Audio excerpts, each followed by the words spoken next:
Muuta kun sanoit, kumpparit mukaan ja mä otin ne ja ne ei nyt käynytkään. Joo, mitä psykologiaa ei tullut? Ei oikeastaan, kyllä se yritti jotain, mutta se puhui niin sekavia, ettei mä Joo, oikein päässyt jyvälle sit niistä. Me jotain hypnotisoida seuraavaan lajiin, että saadaan vähän pelko pois. Niin... En tiedä, vettä ainakin näyttää olevan. Ja... Tuossa olisiko seuraava paikka? Näyttäisi olevan kyllä Leppälän patu mun mielestä tuolla. Että... Ihan oikein. Alkaa vähän niinku selviämään. No niin, hieno homma. Ei kun morjes, mä lähden kotiin.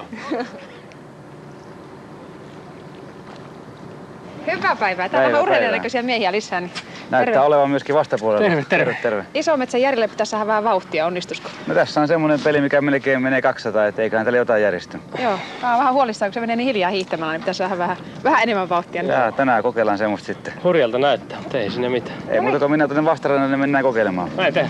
Okei.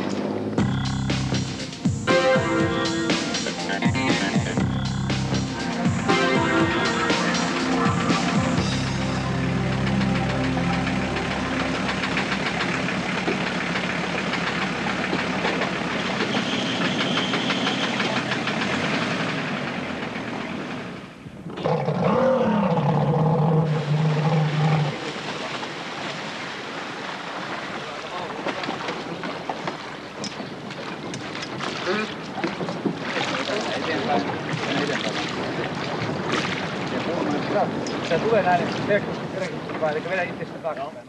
Puseroa ylöspäin. Jaha. Tänään katsotaan, mikä sulla on eri muuten maksimipulssi? No, 190 suurin piirtein, että... Hiihtää kisoissa vai? Niin, näytti siinä Lillehammarin mäessä olevan suurin piirtein sama. Että... Täysillä hiihtäessä? Niin, kyllä. Ihan tosi. Kyllä se vaan mentaalireenit auttaa. Tulee jännityksestä ihan. No kyllähän se on paniikki. No niin. Katsotaan mihin me saadaan veneessä tuo homma nousemaan. Selvä. Mitä luulisit? No varmaan ainakin se mitä Lillehammarissa. 190 niin, tavoite. Kyllä, okei. hyvä. No niin. No niin, täällä ollaan. Kerrohanpa vähän venneestä, mihin ollaan menossa. No, tuo on tämmönen kaksipaikkainen Formula 1, painaa 550 kiloa, V6 moottori, siinä on hevosvoimia noin 300 tänään. Ja tuo on niin tommonen vähän mielempi versio meidän kisakoneesta, että kuitenkin se melkein menee sen 200, että kyllä se niin hyvät vauhdin sillä saa. Niin, Jari körötteli aamulla 60, onko tää ihan varma, että pääsee 200? No, voin luvata, että pääsee. Minkälaisia G-voimia tulee tämmöisellä laitteella? No, tää kääntyy samalla tavalla kuin aito Formula 1, että kurvissa pystyy pitämään semmoisen, tai pystyy antaa 4G käännöksen, tai se voi sanoa, että 4G:ssäkin, niin sä yrität kättä pidä näin, sekä et pysty pitämään kättä. Niska tulee pitää niin kiinni siitä, missä sä oot. Kyllä aika semmoista kovalaatusta. Elikkä tiukassa mutkassa mies tulee syliin? No jos se ei vöissä kiinni, niin sä näet tiukkaan mutkaan tultaessa se mies lähtisi tuosta tuulasesta läpi, että sen takia saa olla vöissä kiinni. Joo. Tehdäänkö silleen, että sä ajat ja Jari on niinku vaan kyydissä vai annat Jari ajaa? No mä luulen, että mä uskon kyllä Isometsän kykyihin kaikilla kunnioituksella. Tää on sen verran vaarallista hommaa, että mä luulen, että mulla on kuitenkin ehkä enemmän kokemusta siitä, niin voi olla mukavampaa, että jos mä ajan tänä päivänä. Joo, se on ihan oikein kyllä. Niin, Jari on aamulla jokainen alallaan. Niin, näin on kyllä. Jari on aamulla köröitellyt 60, että niin se voi olla, että se 60 Jarille hyvä vauhti. Joo, kyllä se, mutta ehkä tuon veden päällähän vauhti ei tunnu miltään. Vai onko se toisinpäin? Se vähän, no okei, sinne mennään katsomaan. Okei, hyvä. Katsotaan.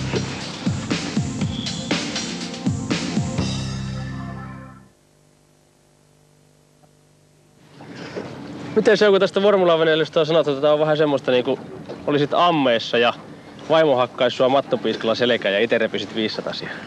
No, tietysti voidaan sitä niinkin kuvailla, että kyllä sitä rahaa tietysti saa menemään kaikilla tavalla, että tämä on tietysti yksi tapa ja aika lähellä hyvin kuvattu toi rahan menemisen kannalta. All right, lähdetään katsomaan. Jep. Mitä tässä patu voi sattua? No tietysti tää on selvää, että jokainen me ymmärretään, että kun ajetaan autolla, jos vaikka autolla metsään, niin silloin kuitenkin pystyt hengittämään, mutta tässä on se paha, että jos sä vedät tämmöisen veneelle ympäri, niin se on vaikea hengittää pää alaspäin sieltä. Kun sä oot vedessä, varsinkin jos sä oot tajuttomana tämmöistä näin. Että kun mä oon vetänyt muutaman kerran ympäri näillä Formula 1, niin 96 vuonna mä menisin hukkua, että silloin oli niin vähän pahempi paikka, kun mä pääsin pois sieltä. Että se pois pääseminen on tietysti semmoinen, että silloin pitää niin tapahtua aika rivakkaasti.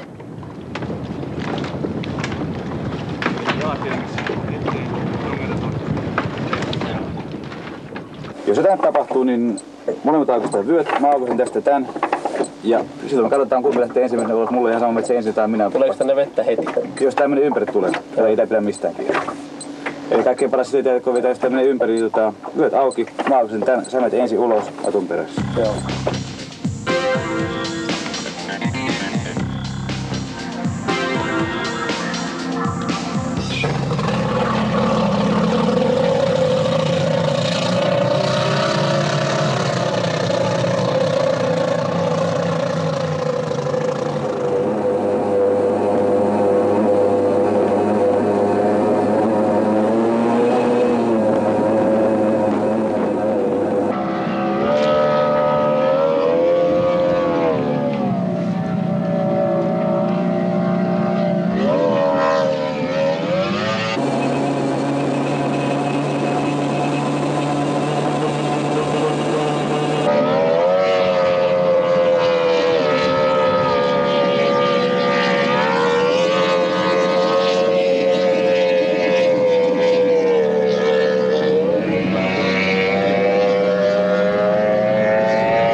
Jari? No, kyllä se kovaa mentiin. Tämä olisi kovempaa kuin se 60 päivänä. Kyllä varmaan 200 oli lasissa ja siitä kun tehdään tommonen äkkikäännös, niin kyllä siinä ihan hyvä, että aamulla söi vähän niukasti. Jos vertaat Lillehammerin kelkkarataan, niin miltä tuntuu? No, tässä on kovempi vauhti ja ehkä enempi vaaratekijöitä. Kyllä mä silleen pidän tätä niin vähän kovempaa. Se Lillehammerin kelkkarata kuitenkin, niin se meni niin äkkiä ohi, se oli vaan minuutti. Tässähän me pyöritään pitkät pätkät tuolla. Ja... Olisiko tää Jari nyt semmonen laji, mitä voisi harkita hiihon jälkeen? No, ainut tässä mikä on ongelma, niin jalkoja ei pysty käyttämään. Mulla on parhaat lihakset jaloissa. Voi olla, että... Ei, katsotaan nyt vielä. Mitä lihaksia piti käyttää? Käsilihaksia piti käyttää, kun pidin kiinni penkistä, jännitti sen. No, eikö sulla olekaan niitä, hyvä mies? Mies on hiihtänyt ikänsä. Joo, se voi olla semmoisella tyypillä, joka pyörittää rattia, niin silloin vähän tiukempaa, vai mitä Patu? Niin, tietysti olen itsekin laskenut tässä suksilla aika paljon, mutta mä sanon, että ihan sama mitä urheilua, eikä vaikka tekee tämmöistä autourheilua, niin se on vain eduksi, että on koko kroppa hyvässä kunnossa, koska silloin saat fyysisesti hyvässä niin valmiustilassa suorittamaan, että se on vain eduksi. Voi polttali. Tarvitsetko Jari apua, kun tulet pois? Ei. Joo, ei oo pää pyörällä. No ei, se pää pyörällä, mutta kyllä se kova homma. Joo, katsotko pulssia, hei paljonko oli? No, mä sitä yritin tuossa katella, mutta silloin kun oli kovimpia mutkia, niin tää mittari näytti nollaan. Mutta kyllä se varmaan saa 5-60 pinnassa. Joo, huikea näköistä. Menitte kohti kalliota varmaan melkein 200. Joo, se oli kaikkein hurjinta tossa kun painettiin sitä. Mä ajattelin, että no eikö se mennä hullu kääntää ollenkaan. Joo, sitten se näytti näin ja sitten lähettiin. Kyllä se hätäiseen kääntyy tuo vene. Joo. Mitä luulet, montako vuotta menisi, jos vetäisit saman niin kuin reenimäärän ja niin kuin Patu on tehnyt, niin tulisiko sitä huippuajajaa? No kyllä mä uskon, että jos saman reenimäärän, mutta Patuhan on tehnyt tätä vuosia, että se on aina vaikea, että pitää reenata. Niin. Mutta että tietenkin pitää olla myös lahjakkuutta, että sitä mulla ei ehkä löytää. No elää nyt on niin vaatimaton. Hei, kysytäänpä Patulta, onko se samaa mieltä asiasta? Niin. Patu, hei, tuleeko sitten Järistä ajaja? Sanotaan näin, että ainakin kommenteista päättelin, niin kyllähän mies on kylmä hermonen kaveri. Että niin kun tuossa vettiin muutaman kerran, niin mä siellä sivusilmalla katsoin, niin ei mitään muuta kuin tyynysti istu vaan. Että kyllä ihan aikeet on oikein. Mies ei kirkunut ollenkaan koko matkan aikana. Ei, päinvastoin näytti peukaloa, että hyvältä tuntuu. Joo, mä just kysyin Jarilta, että monta vuotta menee, että mies tulisi ajaja, kunnon ajaja.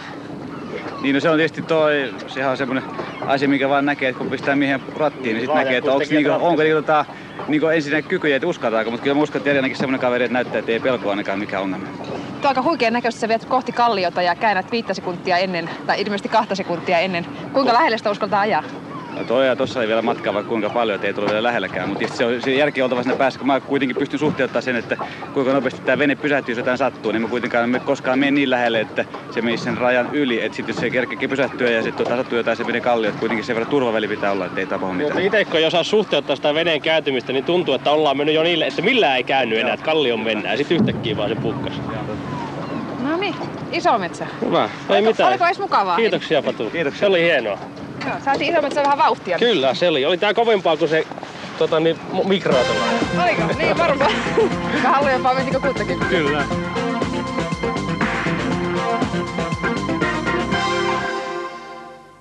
Jari, pitäisikö niille Suomen naishiihtäjillekin vähän tämmöistä lajia esitellä, niin saataisiin vähän potkua niihin? No en mä sitä tiedä, että toi on aika kova, että olisiko monestakaan kanttia tuohon, mutta voi sitä suositella tietenkin. Hei, nyt on 2 lajia kokeiltu. Onko näistä mitään sulle? No, löysitkö mitään? Kivoja lajeja, mutta ei nää vielä ole niitä mun lajeja kuitenkaan. Eikö oo? En mä usko.